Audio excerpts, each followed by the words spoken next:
Hello and welcome back to the Awakening Philosophy podcast. My name is Jed and we are in the Socrates and Jesus book, of course, because that's the playlist that you clicked on. Last time, we've been talking a lot about mythology lately on this stream and the significance of mythology as a way of being ourselves and viewing the world. In how we read, gaining an affinity for dream analysis, and even making our own myths. Well, let's do that right now. We got a myth from Socrates that he used to communicate an important message to the world. Hey, you know how you guys like Spider-Man? They didn't have Spider-Man back then. They had Theseus, and he didn't slay Dr. Octopus, he slayed the Minotaur. Well, hey, as Theseus slayed the Minotaur, so too should you slay death. Oh.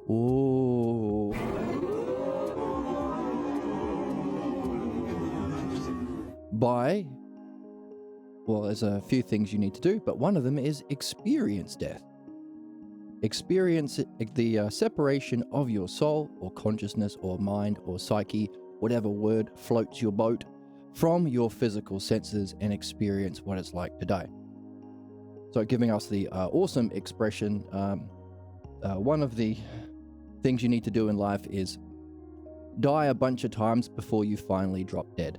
Ha ha ha ha ha ha ha.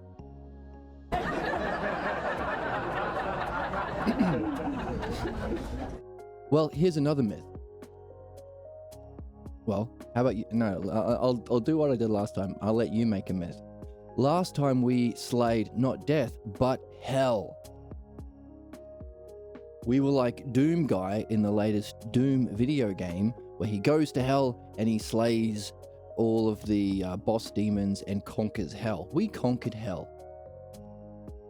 We showed through the dialectic that we're here to master, a few lovely little steps of reasoning, a couple of back and forths, that it is irrational for there and therefore impossible for there to be such a thing as hell that exists. We did the same thing for punishment, and by extension, sin.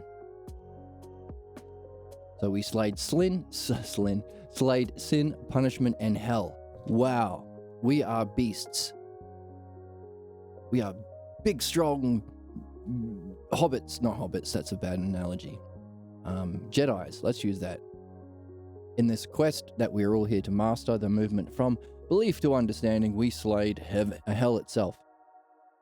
So, I'm not going to review it out of memory because it's so significant and so beautifully simple and rationally sound.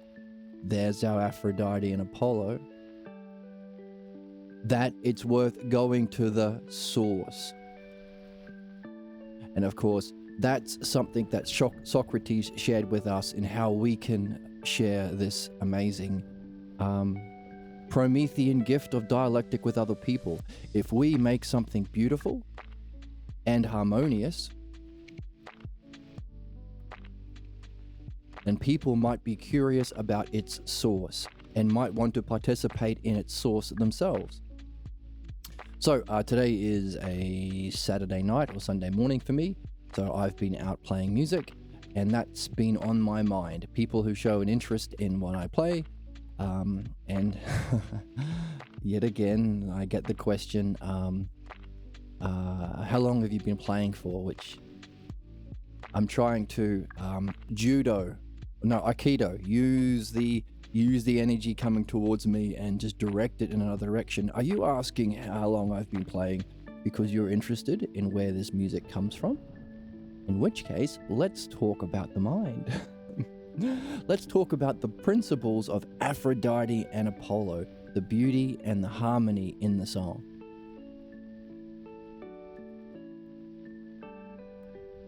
So I would be doing a dialectic, asking them questions about what they think, what they feel, navigating away from any feelings of certainty, because that's to do with belief, and that doesn't go anywhere good.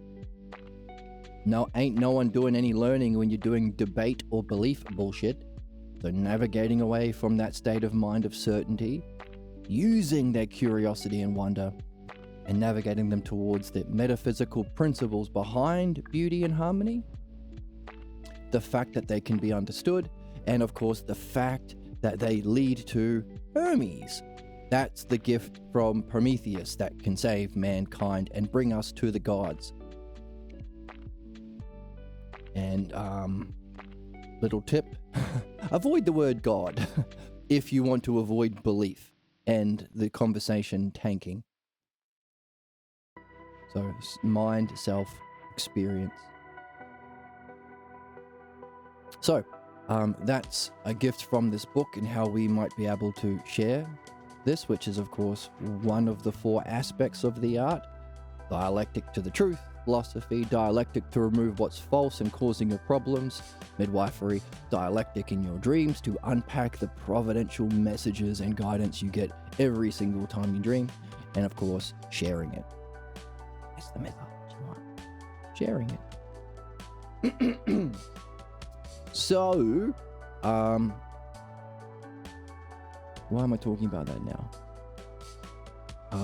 I was out playing music, beauty and reason, Apollo, and oh yes, equally so, if we were able to slay hell and sin and punishment, we went down to the underworld and we slayed the devil himself with just the power of philosophy.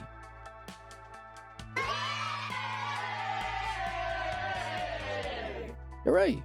So, seeing as it was so beautiful and rational, by the way, indications of truth when you're doing a dialectic. When you get to that division stage, when you're breaking down the arguments to show, to prove a hypothesis, you can go one of 2 ways. You could go on the what some people call Socratic irony or Socratic humor, which is just taking the negative position and showing the absurdities or contradictions that follow. Therefore, the positive must be the case. Or, when outlining the positive, you come to a conclusion. Oh my God, it necessarily must follow Apollo. Or the arguments themselves were beautiful, and we can share in them, and we can see how the parts come into a whole itself. Aphrodite. So that beauty and rationality of Aphrodite and Apollo, which lead to Hermes, the dialectic, are also in Hermes, subsumed within. Isn't that beautiful? So, in that spirit, going to the source, I'm not going to do a review. Let's go to the source of that beautiful and rational argument dialectic that allowed us to slay hell.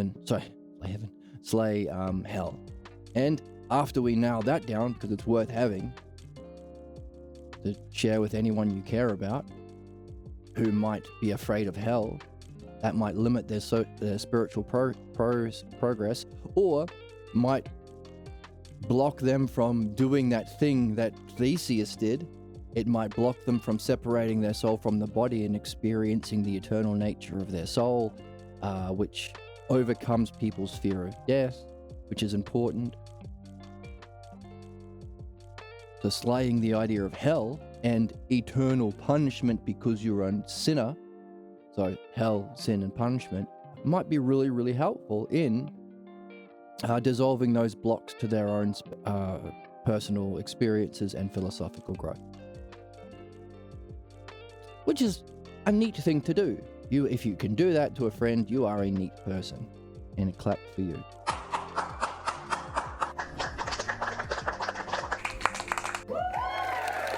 There you go. It would be beneficial.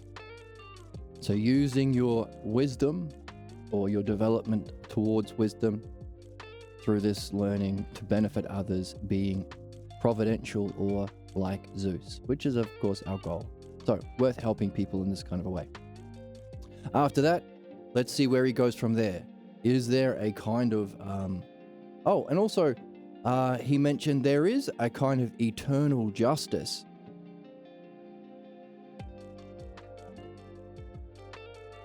There is a significance or consequence to living a just or unjust life. It ain't hell. It's your present. As we can see quite easily, there are many people who have reincarnated into this current life who face terrible suffering and injustice. How can there be a just reality if that's the case? But maybe the consequence for the way we've lived in this life is the kind of life we get next. Now again, it's not a blame game, and it's not a justification for inflicting further suffering. We still want to do the best we can to make a good world, which is nothing other than doing that, slaying the idea of sin, punishment, and hell, because these are the very things that have been used to keep people afraid of their own mind, self, and spiritual development, and keep people brainwashed and fucked up, really, enslaved in religious belief. So we want to remove what's false, and also do our best to create a world where we have the conditions for actually solving problems. And in that same dialectic where we slayed hell, we also saw that the real solution to problems is wisdom, because no ignorance can stand the light of actual wisdom. How do you gain wisdom? Well, that's the dialectic, isn't it? Those 4 things that we mentioned. The 4 applications of the dialectic. So, how do we create a better world? Well, get rid of any ideas of human beings being less or innately evil or bad. Get rid of the idea of evil, get rid of the idea of hell, and get rid of, holy shit, please, get rid of the idea of punishment. And in place of that, barbarism, because we defined what it means to be barbaric or a barbarian, without a metaphysics and a mythological representation of metaphysics, and or to take theology literally, to think actually there is such a thing as hell, or Jesus was actually a magic person, or there is sin because Paul says so. Actually, it's a mistranslation of the word missing the mark. So some skeevy authoritarians in the Catholic, in the church, decide to lie to us about the translation of a word, and therefore there is such a thing as sin. So, isn't this book great? Really, it's... I keep saying it, but holy crap. So, even though there is a kind of a justice that transcends singular lifetimes, and the suffering that people are born into is a consequence of their previous incarnations, doesn't mean we give up. We can still do our best to share our understanding that we get, especially from this book, create the conditions for others to develop understanding. We're not proselytizing beliefs. That's why we're going back to the book to nail down the steps, the order in that dialectic, so we can practice it and use it, and maybe polish it up and make it your own. Add some of your own personality and charm and metaphor in there if you like, to create the conditions for the actual solving of problems, which is, again, to purify those bad things, those false things, and to create the conditions for actual logos, self-reflection, understanding, and wisdom. So, a world where, well, a midwife on every street corner. How about that? For every pub, or for every gun shop or pub or tavern or alcohol bottle shop that's built, you have to make a store on either side for people to hang out and do philosophical midwifery. How about that? Oh, and seeing as we do have the technology to meet all human needs with barely any work, if we use the technology and a rational approach to the resources to match the resources with human needs in an efficient, renewable, sustainable way in harmony with all life, then we wouldn't even have to fucking work again. So that would be another fun thing we could do to create the conditions for actually solving problems. But I don't know if that's possible. I continue to do my best to talk about that and share that, and to share a vision of that, to create a world like that. But I don't know, maybe these kinds of injustices are necessary. We haven't read the whole book yet, I don't know. But I think it's worth trying. So, let's do that, shall we? Let's nail down these steps of understanding, which themselves is that very thing that we're talking about that creates that good world. Because this mastery yourself of this dialectic so that you can use it would be to create the conditions for people to actually learn how to overcome their problems, or to create the conditions for that at least. And after that, let's ask the question, well, is there a significance if you do this? Which would be, being Zeus-like and providential, you would yourself be acting in a just way. So we can ask the questions, is there a reward for you doing that? Just as there is a kind of consequence in your incarnations for injustice, if you did what we just described, that would be being just. Is there a kind of reward? A kind of upward incarnation, perhaps, into a better kind of place, as a consequence of you nailing this down and doing your best to share it? Let's read about that today as well. Hooray. As I said, it's a night after been playing music all night, and I'm a bit sleepy, but I have coffee. And you have coffee in your ears. The sound of me drinking coffee. I'm a bit sleepy, but let's keep going anyway. Let's jump in.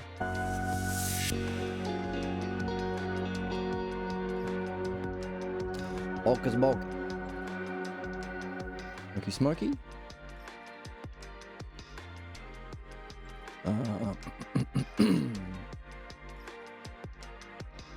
Go back a little bit. Oh, right back to the chorus haters. Oh, where's my magical C? It goes on behind me. Go. And there we go. Magical sea life behind me.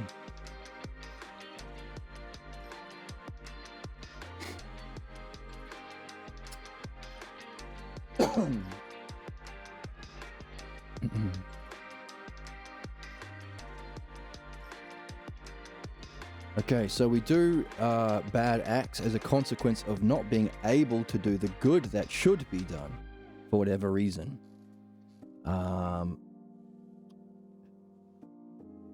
Some believe there is even a punishment for an ignorance that cannot be overcome with learning. We call that sin. And if you sin against the Holy Ghost, even though you don't even know you're doing it, too bad. You get to suffer forever in hell. Eternal punishment is your lot, says the brainwashed believers.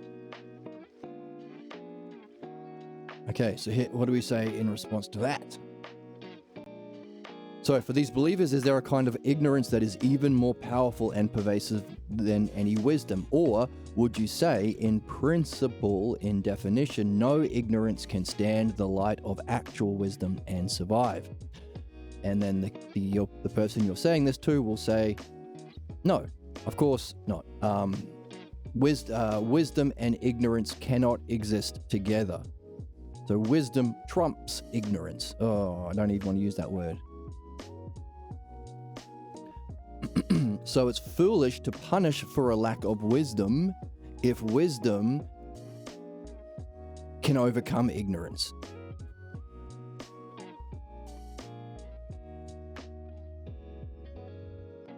Okay. Problems or bad acts are caused by ignorance. Ignorance is overcome with wisdom. People want wisdom. You don't punish someone for not having an ice cream because you want an ice cream. So it's foolish, or what we would say sadistic, irrational, immature. Lots of words to describe punishment. So what are we doing? The book tells us we are carrying the weight of what was said before. We are collecting conclusions together in an order through question and answer. That's the Promethean art of dialectic that we are all here to master, because you're wizards, Harrys. You're a wizard. You're a wizards, Harrys. You're a wizard. So, with therefore, in just those steps, by the way, is ignorance more powerful than wisdom, or will ignorance dissolve in the light of wisdom? Of course it will. Therefore, it's foolish to punish someone for a lack of wisdom if there is a wisdom that can overcome ignorance. Therefore, sin is gone. See? Simple, beautiful in its simplicity, harmonious in its rationality. Apollo and Aphrodite. Flip it. Aphrodite is the beautiful simplicity. So there goes punishment.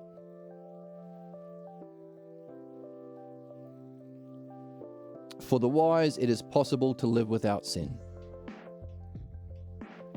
It's worth the effort to explore why we do not look at mistakes to see why they occurred, instead of punishing for making mistakes.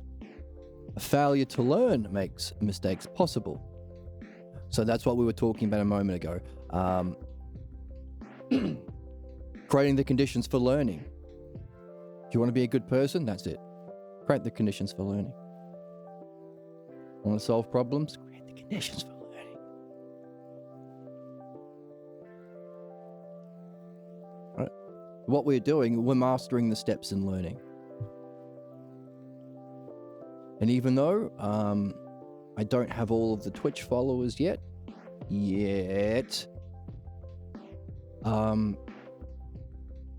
I have heard there are some great people out there who recognize that fundamental problems we face and suffer from global as a culture, as a race. There are people out there realizing that it's a lack of learning or a lack of education. The implementation of better systems and conditions for education would be needed to solve the problems that we face and irk us. And there are wonderful people out there who recognize this and are doing their best to share it. All we're doing is nailing down exactly what that education is, because it ain't Roman. Remember? Socratic, not Aristotelian.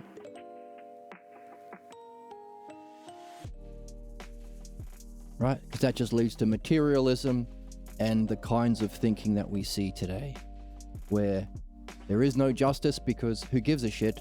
You just collect material things, manipulate people in the material world, be a grifter, be a scammer, earn the big bucks, and leave a rich corpse. We don't want to do that. We're learning actually what learning is. So, does it make sense to punish? So, what are the steps? Can ignorance stand wisdom? Step 1. The other person says no. Therefore, is it foolish to punish for a lack of wisdom if wisdom can overcome ignorance? Yes, that's it. So simple. And beautiful in its simplicity. Do people who, and then we keep going if you wanted to, do people who suffer a painful punishment gain wisdom? No. Okay, so you can really nail it down.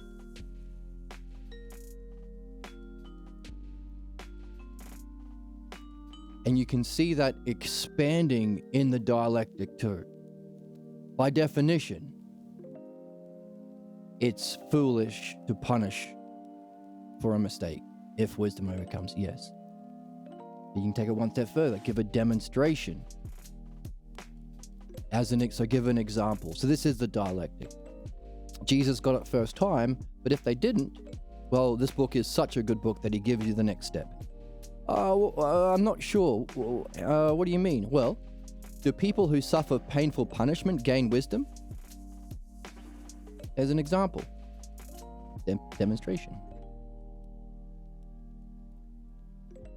Oh, they don't.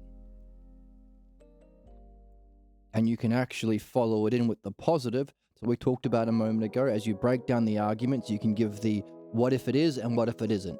You do both in the dialectic. You can do both.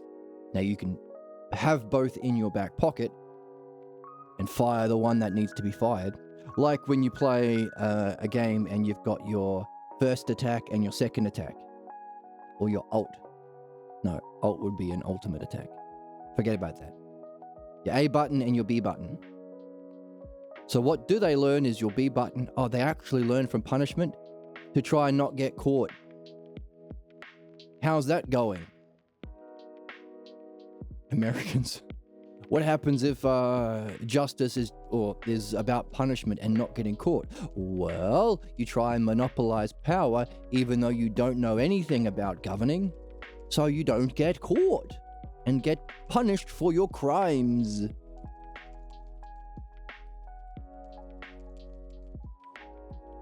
Right? Isn't that the ethos behind the Trump administration and all of the crazy whack jobs that are all the most perfectly unqualified people for their positions? Like the Minister of Health is a crackpot with brainworms, the most unhealthy person you ever looked at. The person in charge of leading others is the most incapable of empathy and the most ignorant. And you could go on. Just it's really absurd what follows in our world, including, unless we wake up, those very absurd people in the absolute wrong positions ending all life on our planet, is the absurdities that follow if you do have punishment, or the negative. So that's what we would call Socratic humor. So we can say, yeah, it's comical. The guy that he appointed head of the FBI is such a buffoon, and the guy he appointed head of the health department is such an unhealthy weirdo. And the president himself is the most unempathetic, unreflected, unintelligent person. The most unjust person is in charge for creating laws that reflect justice. It's the exact opposite. Or, if we weren't living in it, we would call it a Socratic comedy, or a tragic, not a tragic, a comedy, like a Greek comedy. Look at the absurdities that follow. Actually, no, formerly a Greek comedy. There is a turning around, and the comedic hero bumbles through without learning, but the audience can see what's going on. So, formerly not a Greek comedy, but it's a dialectical comedy. The absurdity that follows if you take the negative. So, what's the negative? The positive. Do you get wisdom if you are just having some terrible person, ignorant person inflicting, by the way, anyone who does punishment, it's self-defeating, because that's ignorance. And we got that already in 2 sentences. So we should turn around and say, oh, you do punishment, I get to punish you. Your principle is ignorance deserves punishment. That's how you solve ignorance. Punishment is itself ignorance. So by your reasoning, anyone doing punishment should themselves be punished. But of course, that's self-defeating. Let's not just, blow up the world with eye for an eye kind of bullshit, and let's actually put our minds together and create something better. So, and what do they do instead? What's the positive? They actually try and learn not to be caught. That is the crime of punishment. So there it is nicely said in that sentence. Crime of punishment is they ain't learning wisdom, they're just learning how to not get caught. How do you not get caught? Extract all the money that human beings need to live into the hands of a small corrupt few. Use that money to buy all the politicians and all the media outlets to brainwash public opinion and create laws that make sure you never get caught, so you never fucking learn anything, leading to terrible corruption, injustice, mass suffering on our planet, and the eventual extinction of our species, while the souls who do that suffer terrible things in their next reincarnations as a result of this injustice. It's a lose-lose-lose. I don't have a sound drop for that. It's a lose-lose-lose. So that's the crime of punishment. Then no one should be punished for a failure to learn, but rather should be shown its dreadful consequences, which is what we just did. Socrates says, show the consequences. Now let's show them in dialectical reasoning, the gift of Prometheus, before we actually suffer that fate as a species. And Jesus says yes to that. The sin is not in Greek, it's a lie. The word is amartion, which means to miss the mark. So tell any of your Christian friends.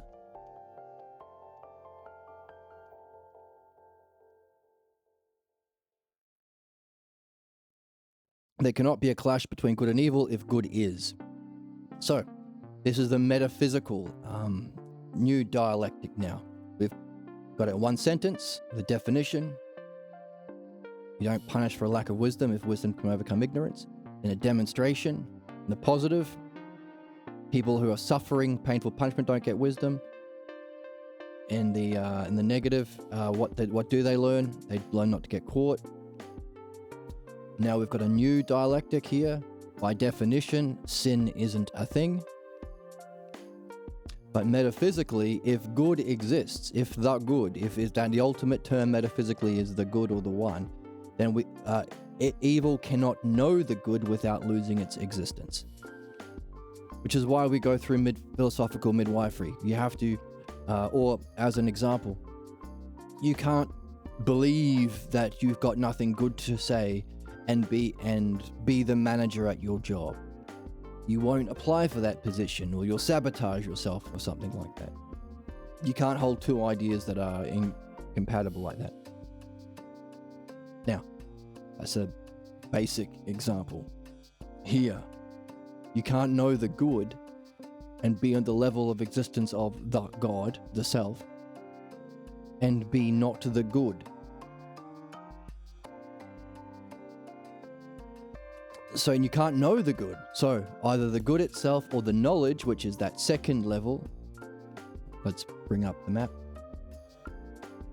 Now you can express this like with cognitive functions of development. There are cognitive functions, massive difference, everything is relative. Believers, understanding is 3, knowledge is 2, the oneself is 1. Now we don't know what the cognitive function is. That's question we're carrying. So you can say, well, if the good is here, you can't be the good or the oneself and not be good. It doesn't make sense. Also, you can't have this because knowledge is itself knowledge of the good, or the eidos, idea of the good. And you can express that. That's a fancy word for that is epistemology. How do you know? Or you could say you could make the exact same point, not talking about cognitive functions, how you understand things, epistemology, but what is dimensions of reality. Ontology, epistemology, ontology. Remember those 2 words and press your friends over coffee. The good is here, first cause. Also the final cause, because our job is to know and show the self. And being itself can be called the idea of the good. So those are the two levels we're talking about here. Both of which are incompatible with evil. Because they're both good.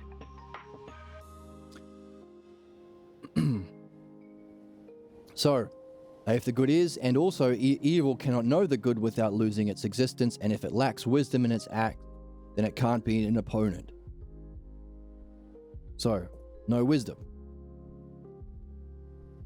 So if it doesn't have wisdom, if the devil or evil doesn't have wisdom, and it's facing God, who does, then it would be not a fair fight. They're not on equal terms on both of these levels. So metaphysically, evil cannot exist. Yay, we've slayed the devil. Hooray.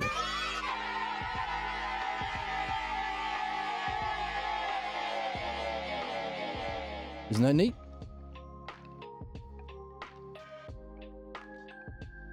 I think it's neat. So it cannot be an opponent in the true sense. Do not evildoers believe that they are justified? However, if justice is always accompanied with wisdom, then no evil act can be seen as an act of justice because it lacks wisdom. Now we've brought in wisdom as well. Justice as well.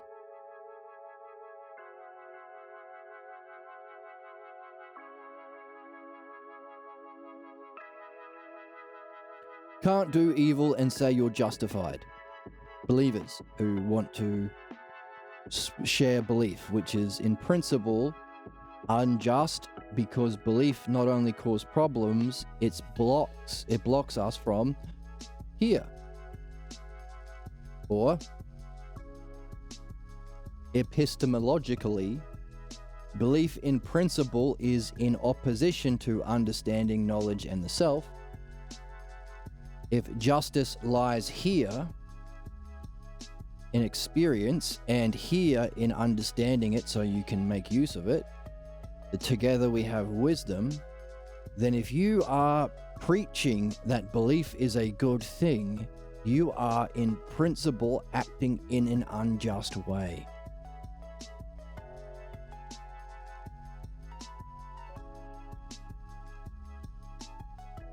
Because you're preventing good acts and truly just acts. Because justice is accompanied with wisdom. Because wisdom means these two together. And belief is in opposition from them. Other to these others.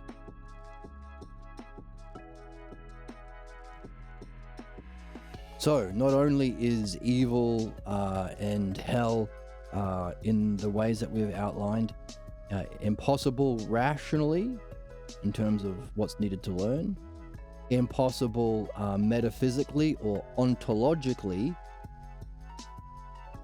it's also impossible epistemologically because you have to know it. But not only that, because we've already learned that belief is in opposition to this development, in definition, it's not neutral like the liberals will say, because they can't come to any conclusions because they're completely other from the logos, other from self, logos. A massive difference. Hey, just let everyone have their racist beliefs and sexist beliefs and pass on this abuse to children. No. Not only is hell and sin and punishment and the devil unjust, but believing in those things is also unjust. You are not justified in believing in hell, the devil, punishment, and sin.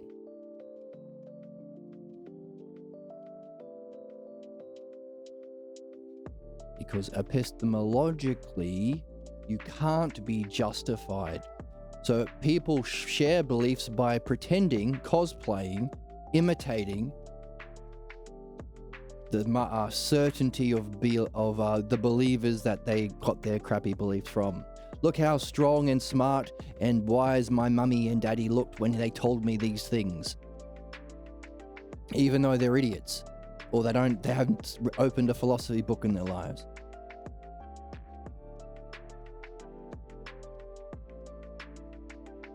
That's the height of injustice, to think or pretend to be just when passing on belief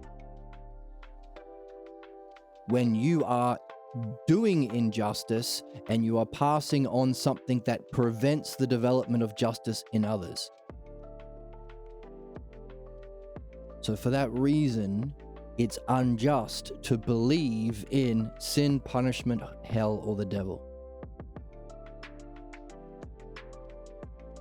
You should be sent to hell if you believe in those things. But of course, it doesn't exist, so you're off the hook. But it's still, in principle, unjust. Gasp! Yes. So those ideas are themselves unjust, but even the belief in them is unjust. Welcome. How are you today, Sussy? Sussy Malassi? What's good?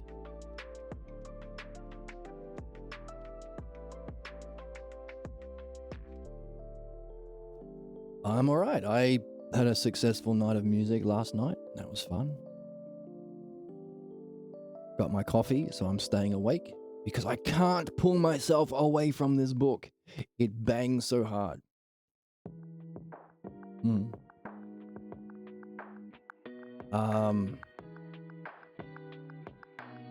Yeah, and we're nailing down the stages in the dialectic to show that. So we're slaying the devil. We are, in the same way Theseus slayed the Minotaur and Iron Man slayed Thanos, we are slaying hell itself. Not just slaying one demon, but all demons. And we did it in 2 sentences. You say this, you say to somebody, hey, by the way,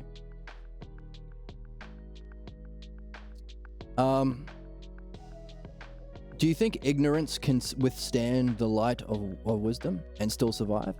And they'll say, well, no, you can't have wisdom and ignorance existing together. Oh. Is it therefore foolish to punish anyone for a lack of wisdom? Oh, wait, one more step. Are problems or bad acts or sinful acts caused by ignorance? You wouldn't do it if you were wise, right? By the way, can ignorance and wisdom survive? Therefore, if anyone doing a bad act is simply because they lack the wisdom, but wouldn't everyone want wisdom? So doesn't it make no sense to punish anyone for having a lack of wisdom if there is a wisdom that can overcome ignorance? Therefore, we've slayed the idea of sin, because problems aren't because you're a bad bean, a bad noodle, it's because you lack the wisdom. And you wouldn't punish someone for not having wisdom as you wouldn't punish someone for not having an ice cream, because we want wisdom. It's a great thing. It's what we're after. So therefore, sin is gone and so is punishment.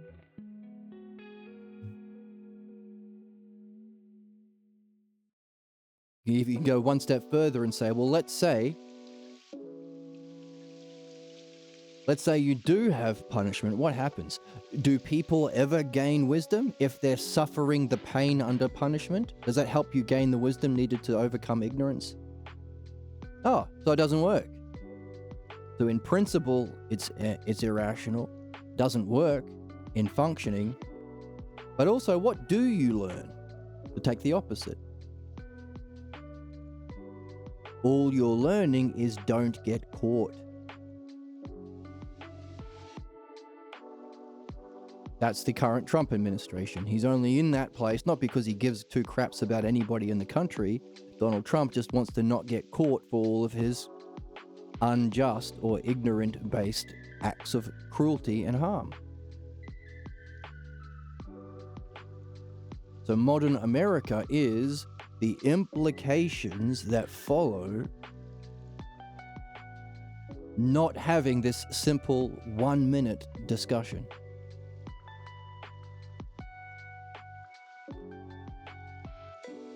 That's the dialectic. That's the power of the dialectic. We've slayed sin and punishment.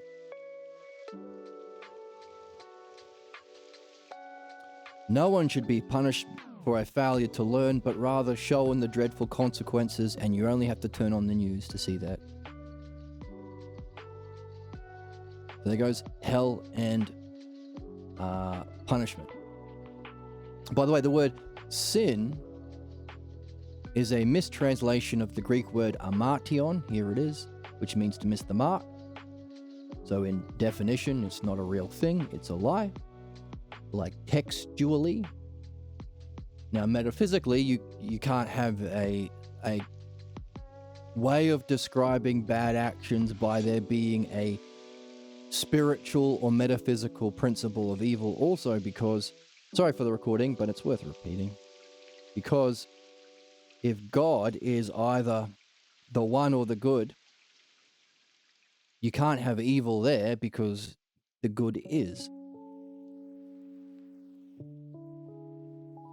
Just like our quest to know the self is to recognize that you can't be a whole of parts or a manyness, because that's not one. Whatever we're looking for when we're looking for the self has to be one. So it can't be limited because there's a boundary. That's not one. It also can't be a unlimited or infinite set of limits, because that's a manyness as well. It can't be something you see, because everything you see is a part of a whole, background and foreground. So if you're looking for the self, you can't look with your eyes. So in other words, our quest to know the self is to ourselves recognize and be a pure one, equally so, pure good. So the self gives rise to the level of being which we can experience. So this is beyond experience, but this is the greatest experience. The Taoists call it the spiritual experience. They have this symbol. Because it's the greatest experience, they think it's the end, because they don't have the logos to reflect on its cause. But even pure being or spiritual existence, the devil can't be there, because the definition of being is the idea of the good, or Greek word eidos, to behold the good. So this emanates into this, which is mind. Mind can know itself as the idea of the good. So if there was such a thing as the devil or evil, can't be here. So how can it be an enemy or rival to the highest God, the self, or the spiritual God? So it's another justification or steps of reasoning to show that metaphysically there can't be a hell or the devil. And therefore there goes sin. And if sin's out the door, so too goes punishment. And now we're talking about justice. Because if justice is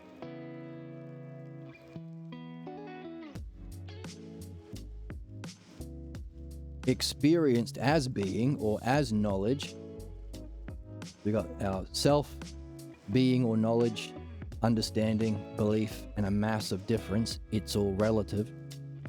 If justice is known in this experience here, but also has to be understood, then you need knowledge and understanding. The word for knowledge and understanding together is wisdom.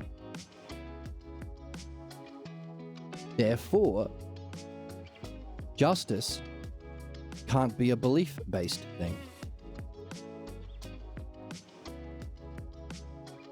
Because justice has to be accompanied by wisdom.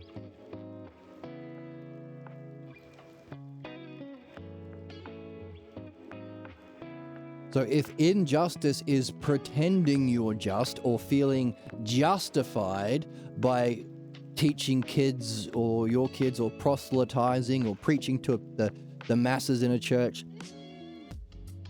that there is such a thing as evil, if that's the height of injustice, to claiming to speak for justice while lying in a way that harms people, then the idea of evil and hell is, and sin and punishment is unjust in principle. And if you are cosplaying as being justified or justice, while saying that others should stay at the level of belief, you should have faith, bro, like Paul and John, that modern Christians follow instead of the Gnostic Gospels of Jesus, and Mark, who rejects and denies Paul. So modern Christians are Pauline and John believers, not following Jesus. And those jerks say have belief, then they are functioning in an unjust way to others as well. So not only is the idea of heaven, sin, evil, hell, sin, and punishment, not only are they themselves unjust, the belief in them and the getting others to believe in them is also unjust.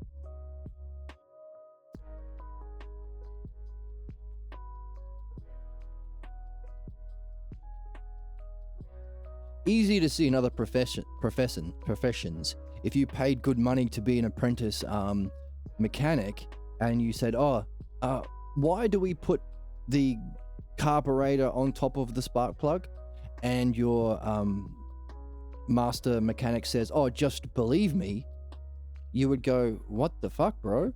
No, I can't just believe you. I want to be a mechanic. I'm paying you money to understand. Same thing for any profession. We can recognize that anyone preaching belief is doing something bad or unjust.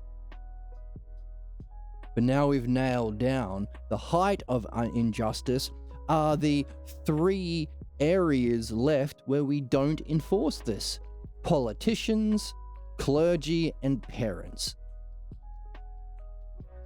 The three most important roles, we don't apply this rational understanding that belief is in principle unjust. But in those simple dialogues that took about a minute each, we've nailed down through the dialectic that these incorrect spiritual beliefs or beliefs about the soul, sin and deserving punishment, or about metaphysics or spirituality, hell, devil, that's the height of injustice. And having beliefs about them is also unjust. What's rational understanding, Papa Awakening? Who's that little creature? Let me have a look. I'll put it on the big screen. Who is that guy? He's eating a cookie. Oh, he's someone eating a cookie, but he's got stuff coming out of his nose. So is he a foolish person? It's a bee with a boba. Oh, it's a straw. Oh, I see. Yeah, so not only does it not exist, don't believe it. And whoever convinced you of those things was unjust. But why do we care about being just? I'm glad you asked. If justice is, evildoers believe they are justified in their acts. Like Netanyahu believes he's justified to murder the Palestinians and starve to death the children and shoot them in the head and all that sort of terrible shit. And just as the billionaires feel they're justified in enslaving people and taking all the wealth, hoarding it for themselves, but it's not justified because justice is accompanied with wisdom, then no evil act can be seen as an act of justice because it lacks wisdom. Dancing, little headbanging. Who is he? Where do you get all these emojis? Oh, it's another bee. I need to get them. When I get affiliate, I'll get emojis too. So in these discussions, we went even further. We asked if there is a wisdom that can overcome evil. For if there is, it would be foolish to punish for a lack of wisdom. Because here is the next step. The effects of punishment bring a kind of suffering that dominates the soul. That's the kind of soul you are creating, one stuck in suffering. And anyone who grew up in families with punishment, you can see that. Some more clearly than others. Deprives you of the freedom in your functioning if you are suffering. And we're supposed to be free to discover the roots of one's folly, using that freedom and accompanying it with this kind of understanding, the dialectic. And finally, the conclusion, it leaves untouched the core beliefs that are fundamental to man's ignorance. So you actually solve problems by finding the core beliefs that you don't even know you have some of the time. So you're not fixing the problem. You're inflicting a terrible suffering on a soul, depriving our souls of freedom, prevents learning, and doesn't actually fix anything. So there is a mini dialectic on punishment. And last time we said, by the way, most of these are negatives.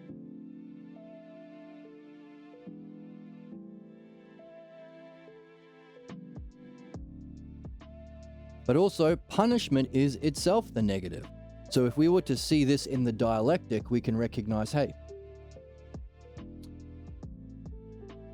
what we can see the idea of sin, hell, evil, and punishment as if something doesn't exist, because this is the negative. It doesn't exist. We've already said it doesn't exist. It can't and the word exist is metaphysical. It applies either to the one self or the good self that is in a curious kind of way. Exist is, or existence in being, eternal existence. That's why the dialectic is philosophy. That's why materialism or Aristotelianism, you can't learn anything. The dialectic has to apply to what exists. And that's why we're doing our best to understand this and communicate this, which is the third part of the mastery of the art. What are we here for? How do we understand the meaning of life? How many words do you want? In one word, I can say, what's the purpose of life? The dialectic. To master the art of the dialectic. Prometheus gave to mankind the art of the dialectic, or Hermes. You want 2 words? All right, I'll give you 2 words. Love and logos. The dialectic is the structure of the logos. Logos is what you know in the highest experience of being. But also, you can apply it to that experience of being, because it's understanding as well, to go beyond it to know the self. So it's logos. But you can't do it unless you're inspired, unless you have a super, super handsomest streamer on Twitch.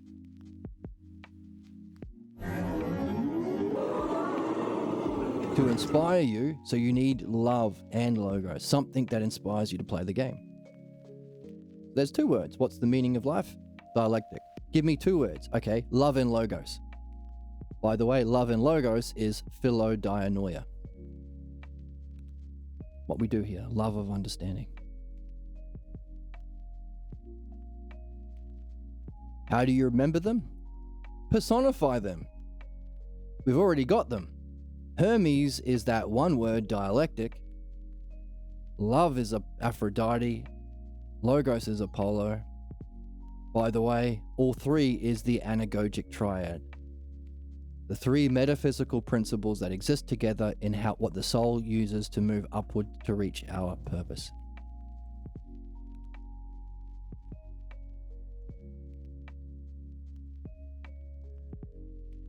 Give me 4 words. Have we got 3? Where's 3? Maybe, okay, 3 words would be love, logos, and philodianoia, maybe? I don't know, maybe there's a way of putting it in 3. In 4 words, we can say, hey, this dialectic. Philosophy is when you find the truth. Removing what's false, purifying your false beliefs, as we've been talking about, which you can't do with sin and punishment because it leaves untouched the root false beliefs that are the cause of human suffering and problems. You also apply the dialectic to both, which is in dream analysis. It helps you for both, but you also have to share it. So there's the meaning of life in 4 words. Philosophy, midwifery, dream analysis, and mythology. I know that's 2 words, but get over it. So 4 points. Sharing it is mythology. And that's what we're talking about doing here. We're mastering this dialectic so we can use it. But also, mythology, Hermes, Aphrodite, Apollo.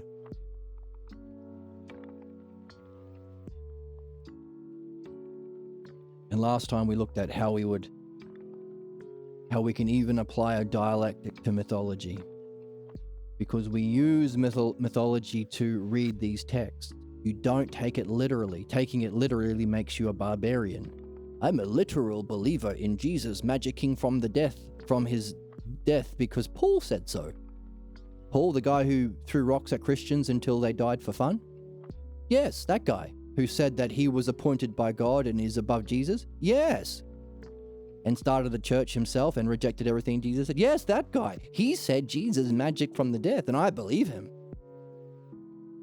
That's being a barbarian. So we read the texts to get the definition of mythology.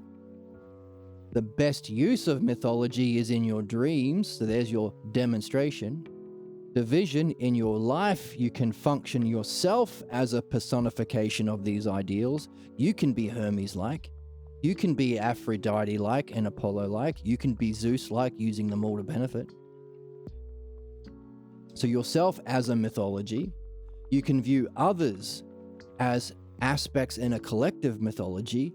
Anyone's reaction to you is not a reaction to you, because yourself they can't see, in part because they're ignorant, because they haven't learned this, but also the self is beyond images. We just talked about if you can't see the self, because that would be a manyness. There's a boundary, a border around you that has to be distinct. You can't see the self. So people's reaction to you, they're not reacting to you, they're reacting to their own beliefs and images. So you see others as just simply playing out their own personal mythology. You are a character in the drama that represents a conflict between beliefs and understanding, because that's what it all is. Remember, the meaning of life is to go from beliefs to understanding. Actually, I think we'll use that as the two words. The 2 words. Do we write it somewhere else? All right. What's the meaning of life? The art of dialectic. Give me 2 terms. Okay. 2 terms. This one. To go from belief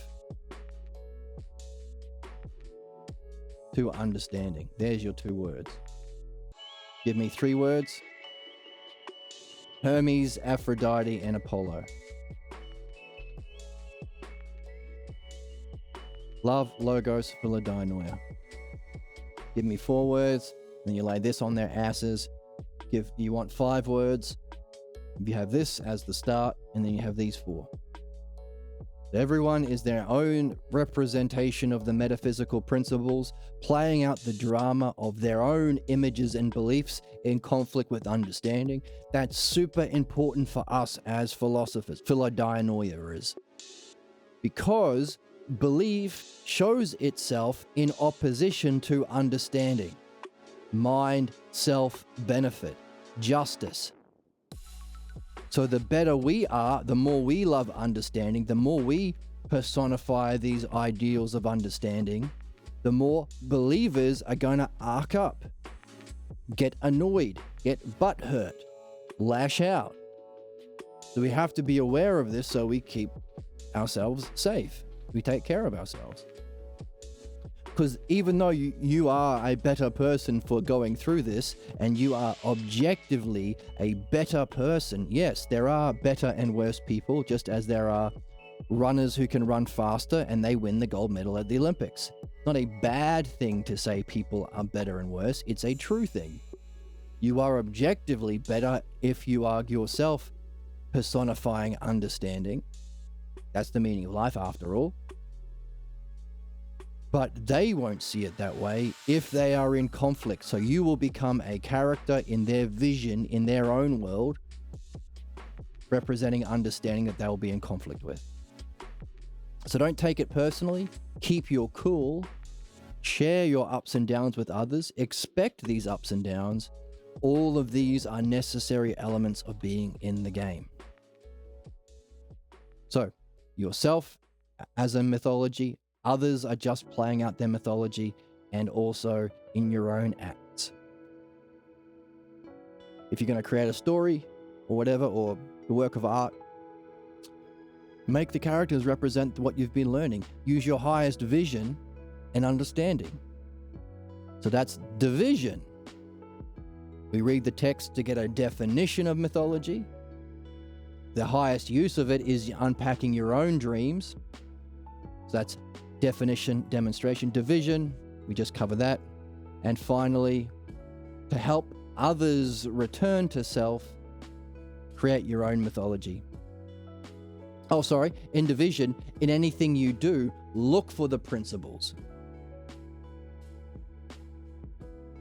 I'm playing guitar. Can I see principles of the dialectic? Or can I see Apollo in how beautiful it is? Can I see Apollo in how harmonious it is? Can I see Aphrodite in how beautiful it is?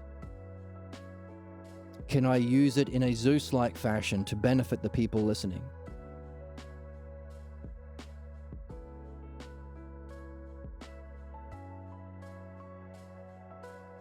And finally, in your own acts, can you create your own mythology? So, there's 5. What's the meaning of 5? There you go. 1, 2, 3, 4, 5. So, you can express it in 1 word, 2 words, 3 words, 4 words, or 5 words. Which is neat, right?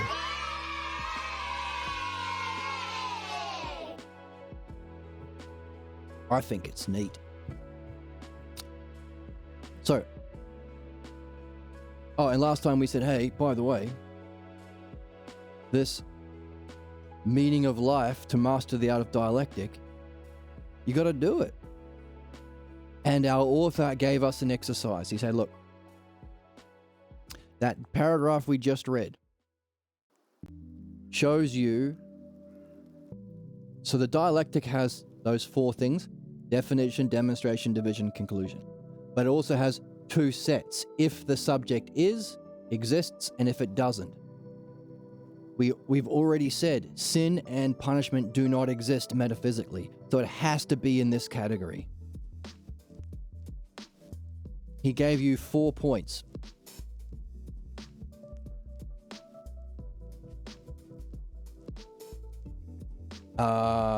Punishment creates a suffering soul, dominating the soul. Number 2, it deprives one of freedom. Number 3, to discover the roots of one's folly. Number 4, concludes with having left untouched the core beliefs that are fundamental to man's ignorance. So, he's given you the 4 little parts that you can organize into a dialectic. He even gave you the order.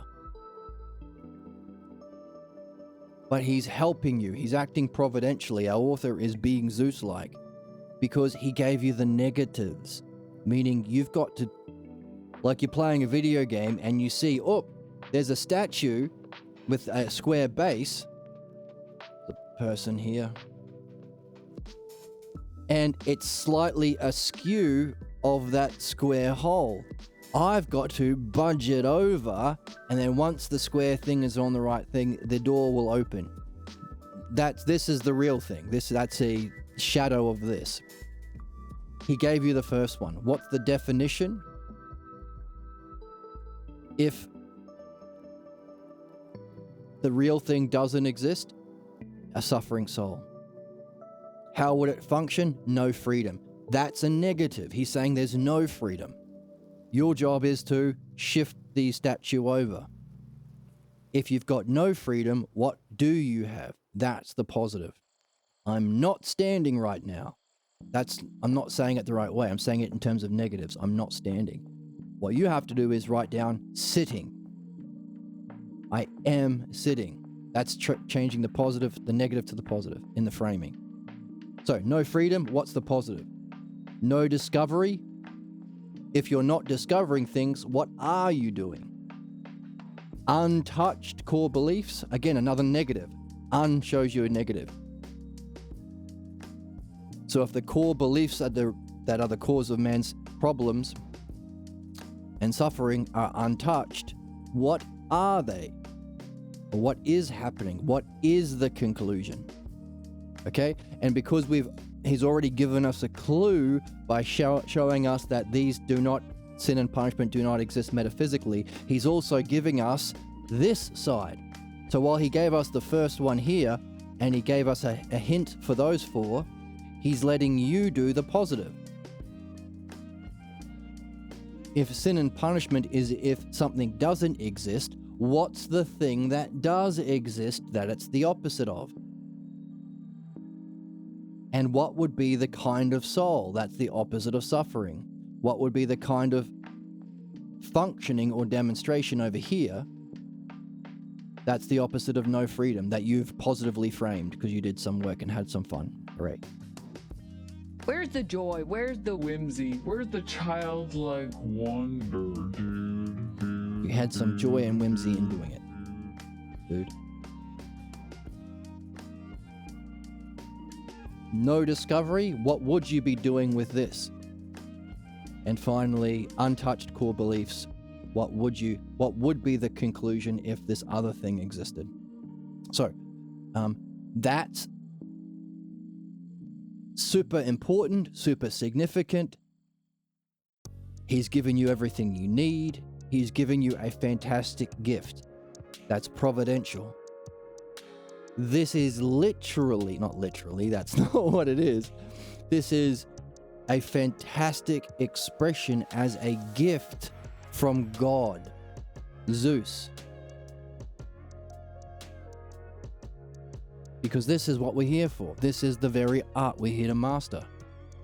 Because this movement of belief to understanding, the understanding is the dialectic. The fact that he gave you everything you need without solving it for you is providential. Providence is beyond knowing. It's the functioning of Zeus to take care of all living and non-living beings. So this image here is a gift for you from Zeus. Gift from God himself. So there it is. Worth repeating, even though we talked about it last time. So let's keep reading. Puzzling along the way, we can say if there's no justice in punishment, there would be no need for hell or Hades. However, this forces the astonishing conclusion that there is no need for a God that allows or plays a role in punishment. So just as we said it's unjust to believe in, the idea of hell, Hades, sin and punishment is unjust, so too, any God that plays a role in that would himself be unjust and therefore impossible. Or any belief in any sort of a God that plays a role in sin, punishment, hell, or evil, devil, is a shit God, a garbage God, and not actually a God. Not only that, believing in it is also unjust. So there you go. But it brings the foreground of the question of the nature of the deity we call God. The kind of God we're building together is one that actually does know the mind of man, because learning plays a vital role in this drama we're a part of. It moves the spirit with this learning moves with the spirit of justice and wisdom. Hooray for us. Okay, looks like you know how to use those Promethean gifts. There we go. I just said it was a gift from Zeus. And here is the book saying, our author is using it. He's giving you a gift. He's giving you a Promethean gift. So we say thank you to him.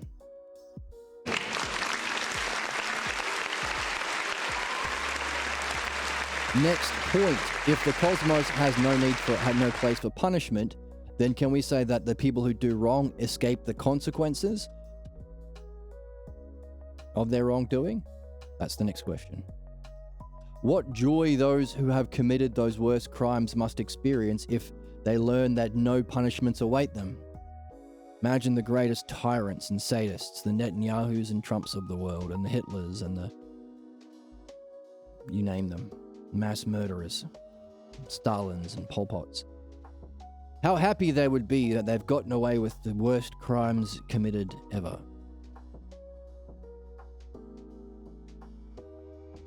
If there's no punishment. Here's what Socrates says to that.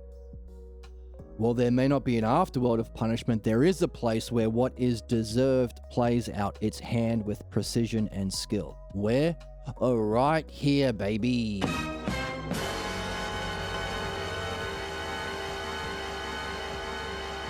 Right here in the cosmos, baby. For this world, this everyday world, with all its sufferings and confusions. So he's putting the two together.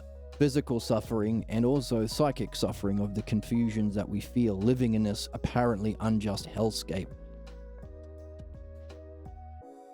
Late stage capitalist dystopian hellscape full of injustice with the worst people leading. All of which is simply the implications of having killed Socrates.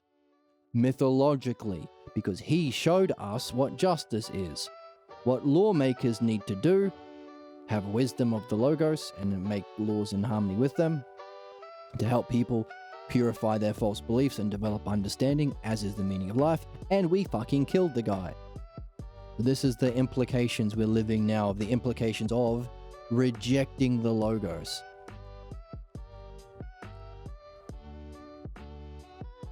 And that sucks. It's confusing and also it's full of suffering. But we're looking at it mythologically. So, this everyday world with all the sufferings and confusions is the result of people in the present living out all they have learned and cultivated in their present and from their former reincarnations. Yes, everyone around here seems to hate the fucking Logos, which is insane to me. I mean, that's been my puzzle my whole life. I've always loved understanding, and it just seemed obvious to me. But there ain't a lot of people out there to talk to, which has been confusing, so there's my suffering. The confusion. But of course, it's a crappy hellscape of a world. If we are here to move from belief to understanding, then we're not in understanding yet. But we can. If we recognized this, if we had maturity and rationality and we applied that to the way we lived. Throws a chair, Logos. Right. If we woke up to the significance of the Logos, its intelligence, providential nature, or in its pervasiveness, and the meaning of life is literally to see and follow the Logos, to master it. Then we could still allow babies coming in here with problems in their incarnation. We would just have a fantastically wonderful world in which they would have the ideal conditions to address those problems. And they could play out the implications in the their suffering, and the consequences of their former incarnations would simply be the difficulty that they would face in learning it. There would be students who would love understanding and go really quickly to enlightenment and master their purpose here. There would be others who would have difficulty. The difference is we wouldn't allow their difficulty to master the Logos and their addiction to false beliefs about injustice as being justice to play out in other people's worlds. We wouldn't give guns to babies. We wouldn't put Putins and Trumps and Netanyahus in charge of other people. That's the difference. There would still be consequences to their former lives in the difficulties that they face in learning. The difference is that difficulties wouldn't be inflicted on others. That would be a sensible thing to do. And that's why I'm the most popular content creator on Twitch. except for everyone else on Twitch. Apart from that,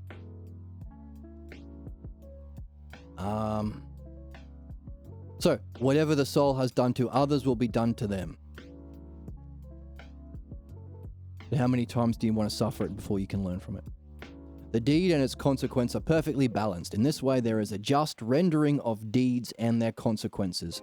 So that's always the component.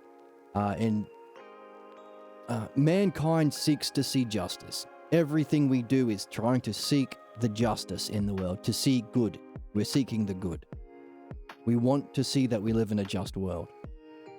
That's part of the confusion that we suffer. The difficulty in seeing justice in reality. But we have to, otherwise we can't learn.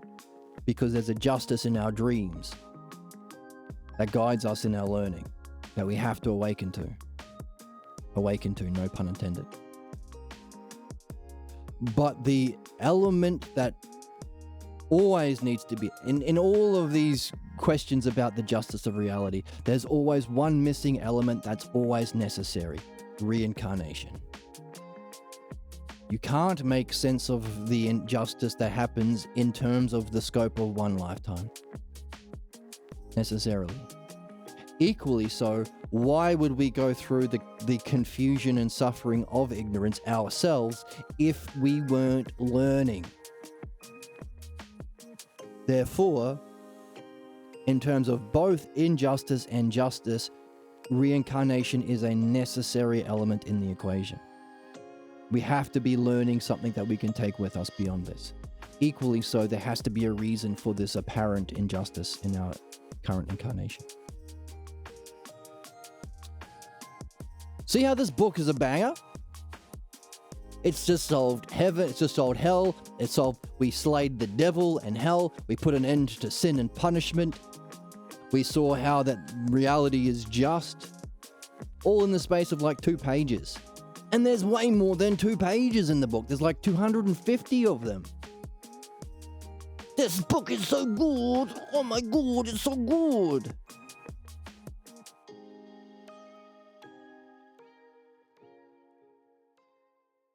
Can I get it through to you? Whore much? Are you a whore much? This book is so good. Freaks. Freaks.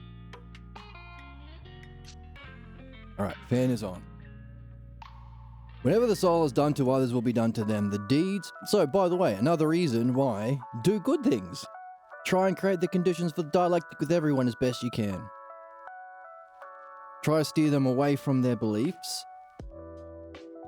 And if you recognize that state of mind of certainty, steer them away from that because it's the height of injustice. To act justified or certain in beliefs, which are beliefs especially about these things, are themselves unjust, and injustice on top of injustice, the act of acting justified in believing them is another level of injustice. So keep an eye out for that mark of certainty in that people's states of mind. Avoid that. Direct them to awe, wonder, even confusion. Ideally through personifying mythologically yourself, beautiful simplicity of Aphrodite, rational harmony of Apollo, and a way of relating through Hermes, the dialectic. Because that's a good thing. That'll come back to you. Either in this life or beyond. So, wouldn't you want that? I know I do. I love people to talk through the dialect to me in this kind of a way. I traveled all the way around to meet the author of this book because he seemed to be the only one capable of doing it. Or at least, only one doing it.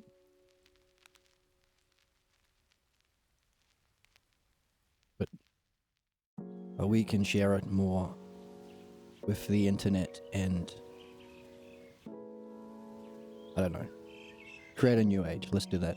So just so we've got more people to talk to, which will come back.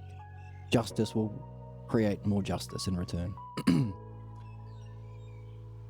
So there is the deed and its consequence are perfectly balanced. In this way, there is a just rendering of deeds and their consequence. However, pure justice shows itself when the soul reverts upon itself to surface and eliminate those blocks to soul's excellence. And that was interesting. Now, we've been talking about pure justice or self-justice, justice itself as one of the aspects of being here, which is why we need to collect our soul away from our body and not dwell in the physical world, be a metaphysical tourist and fly around the place, but to go beyond to the realm of being. That's why the exercise of philosophy is to die a bunch of times before they bury you. Lots of funny ways of saying that.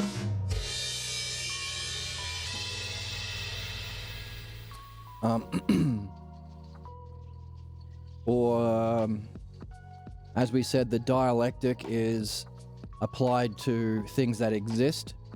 So all of the selfers, or I'm sure I've got a better model for it somewhere. The aspects or eidos or ideas.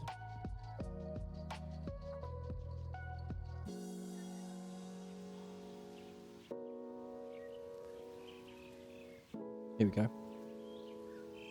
So here's our world of becoming, the world of being and the self. The aspects of being are the ideas, capital I or eidos. Self-beauty.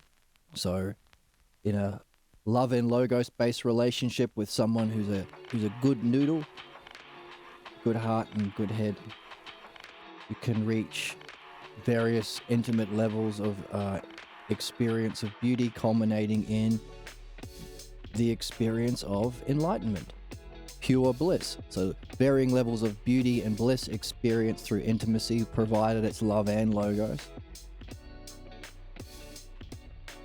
Because beauty is one of the aspects or intellectual, I don't like using that word, one of the aspects of being, as is justice, perfectly ordered, balanced. So self-beauty, self-justice. So I thought he was going to say, pure justice shows itself when the soul reverts on itself to know itself, mind minding mind. That's Usia. But he didn't go that way. He says pure justice shows itself when the soul reverts on itself here as a good noodle to find the root causes of your own blocks, injustice, or blocks to one's self-excellence. So while this might be the experience of justice itself, it functions or shows itself, demonstration in yourself, or after you've finished, or as you're going, helping others to as well. Philosophical midwifery, the dialectic applied to surface and address cause of your own blocks to your own excellence. So, definition, demonstration.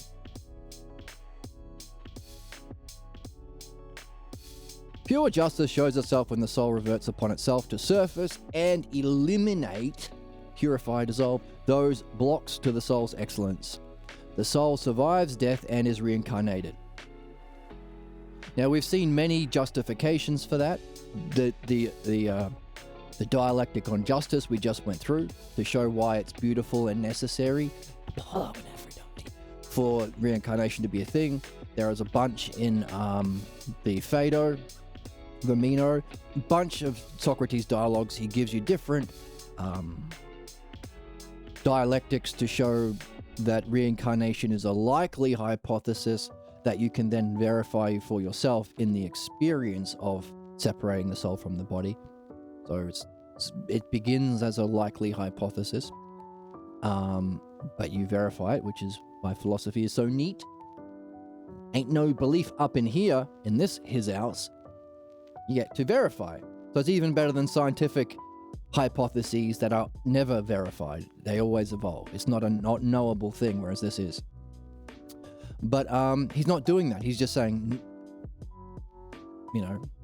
I'm taking for granted you've got a bit of work in your back pocket, at least from what we just read.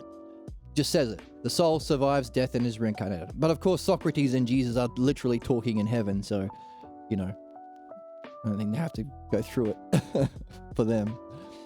The soul survives death and is reincarnated, carrying along with it whatever it has learned and nurtured from its past. Justice plays out its hand, assuring that each soul receives what is most proper due. Look at the extreme suffering many souls experience in each of the days on Earth. Pick a day, go to your calendar, point at one. You will find souls experiencing extreme suffering on that day. You'll see that the past is playing out its justice on Earth. There's no hell or devil or eternal damnation or hellfires and being poked in the butt with a pitchfork. But you do see the playing out of the implications of souls having learnt from previous reincarnations in every single day on this planet. Pick one, you'll find this playing out. It can only make sense in a balanced way if this is the consequence of our past injustices and our learning. Again, we're not blaming anyone, and we're not saying let's not do anything about it, but it's important to recognize how we need to do something about it. Maybe don't let every single kid be raised in a box where parents can play the most unjust roles, king and clergy. Every parent can play out their stupid, horrible fucking beliefs as the height of injustice, acting justified while doing it, and kids are trapped there. Maybe we need to address that.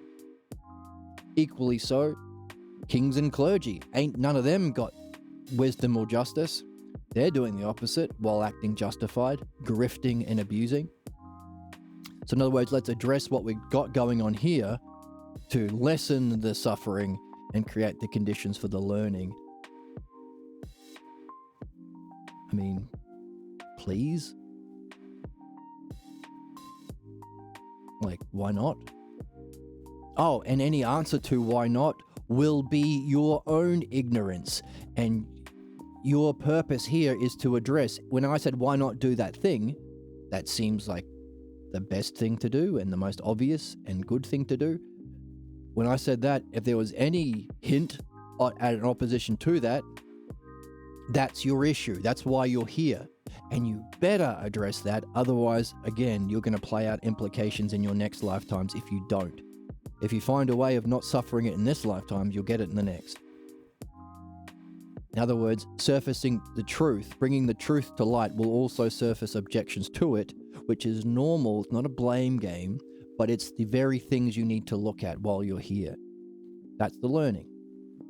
Because, as we just read, pure justice shows itself when the soul reverts upon itself to eliminate those blocks to your excellence. That's the block. Like when I said, why not? And any voice that comes up ain't the voice of the self, my friend. It's the voice of your pathologos or false beliefs. Whoops.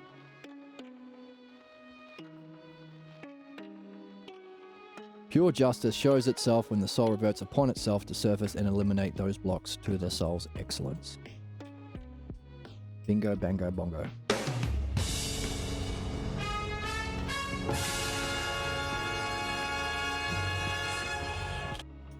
How are we for time? Well, we've got to the end of where we read last time. Now, the next question is, well, if this is the implications that follow our souls for injustice, for believing in punishment, sin, hell, or the devil, passing that on to others even worse, or playing a role in creating suffering and confusion and not creating doing your best for your own excellence and creating the conditions for others. If you don't do that and you're playing out your blocks, your injustice, there are negative consequences in your reincarnations. Are there positive consequences if you do the opposite? If you actually do midwifery, you actually do dream analysis, you actually do to remove your blocks, and you have fun with us here to learn the dialectic philosophy, and you might even share it through your own mythology. If that's the best we can do, if those 4 things is the excellence, to personify the dialectic yourself, to move from belief to understanding yourself, to unite love and logos and Hermes yourself, what's the rewards? Wouldn't it follow that as there's no hell and the devil, there's no angels with harps and clouds in the sky? What then is the rewards?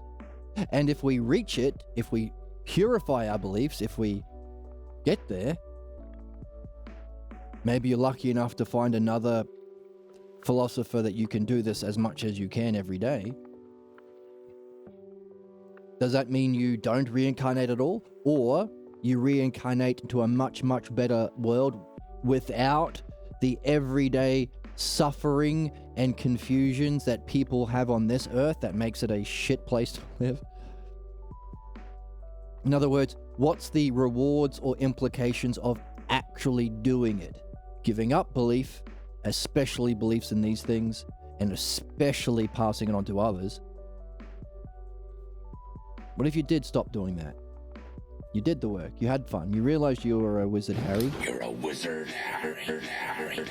And you joined us in the adventure. I'm looking for someone to share in.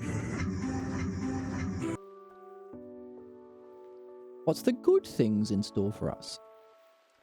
That's what we'll get into next time. Oh, lovely, juicy rewards of justice. Exciting stuff. But, well, you could say that us nailing down these steps for ourselves is understanding. Nailing down the steps in terms of the pattern of the dialectic is the activity of justice.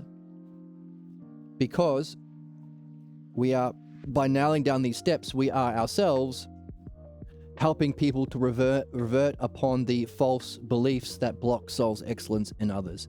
So in other words, we did a bunch of justice today. So congratulations to you. Wow. Next time we're going to read about the juicy rewards in store for us in a perfectly just and balanced universe as a consequence of you doing what we did today. So that's what we'll get into next time. Exciting. Thanks for joining me, and I hope to see you in the next one.